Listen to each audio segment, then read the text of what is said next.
अली अमीन गंडापुर साहब जो हैं, उनको तो वज़ारत आला की कुर्सी से हटा दिया गया है और अब ये कहा जा रहा है कि नए कैंडिडेट जो हैं, वो सोहेल अफ़रीदी साहब होंगे।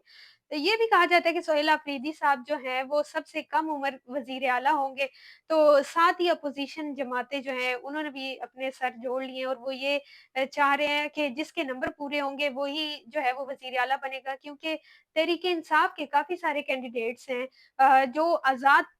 के तौर पर हैं, आज़ाद उम्मीदवार के तौर पर हैं और वो बैठते तो हैं वहाँ जाकर लेकिन वो ये कहा जा रहा है अपोज़िशन की जानिब से कि ये असल में हमारे साथ हैं। तो अब ये फैसला जो है ये तो इस चीज़ पर बाद में आएगा लेकिन इसका अगर कॉन्टेक्स्ट देखा जाए कि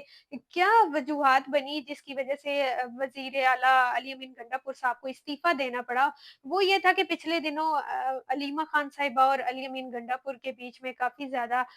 जो है उनके बीच एक लड़ाई चल रही थी क्योंकि उन्होंने कहा कि अलीमा खान साहिबा जो है वो चेयरपर्सन बनना चाहती हैं, मिलिट्री इंटेलिजेंस से ताल्लुक है उनका। तो इस तरह की जो बातें थी वो जब इमरान खान साहब तक पहुँची तो वो काफ़ी ज़्यादा गुस्सा हुए और उन्होंने कहा कि इस तरह की बात जो है वो बिल्कुल बर्दाश्त नहीं की जाएगी। और यहाँ पर ये भी लोग ये कह रहे हैं कि तासुर दिया जा रहा है मोरूसी सियासत के ऊपर वैसे तो लोग तनकीद करते हैं। लेकिन अब जब बारी आई है इमरान खान साहब की अपनी उनकी अपनी बहन पे या उनकी वाइफ पे कोई बात करेगा तो वो उस चीज़ को हरगिज़ जो है वो बिल्कुल बर्दाश्त नहीं किया जाएगा, उसको अपनी वज़ारत जो है वो छोड़नी पड़ेगी। तो ऐसी बहुत-सी बातें जिसकी वज़ह से उनको जो है वो छोड़ना पड़ा और अली अमीन साहब से ये भी एक्सपेक्ट किया जा रहा था कि शायद वो कोई मज़ाहमत करेंगे कि मैं मुझसे इस्तीफ़ा ना लिया जाए, लेकिन उन्होंने खामोशी से जो है वो अपना इस्तीफ़ा जो है वो जमा करवा दिया है। तो अब ये लड़ाई जो है अब इसमें और भी ये कहा जा रहा है कि और भी इस्तीफ़े आ सकते हैं, जैसा कि बैरिस्टर गौहर हैं, शेख वकास अकरम हैं, इनको भी उन्हीं के ग्रुप का समझा जाता है। क्योंकि अली अमीन गंडापुर साहब ने भी माज़ी में कुछ ऐसे काम किए जैसे डी चौक पर उनका जलसा था, तो बीच रास्ते से ही वो गायब हो जाते थे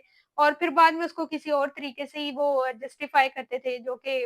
नॉन जस्टिफ़ाइड था क्योंकि इमरान खान साहब का के बारे में ये कहा जाता है कि उन्होंने इनको इसलिए रखा था कि एक एक मज़बूत पर्सनैलिटी के मालिक हैं।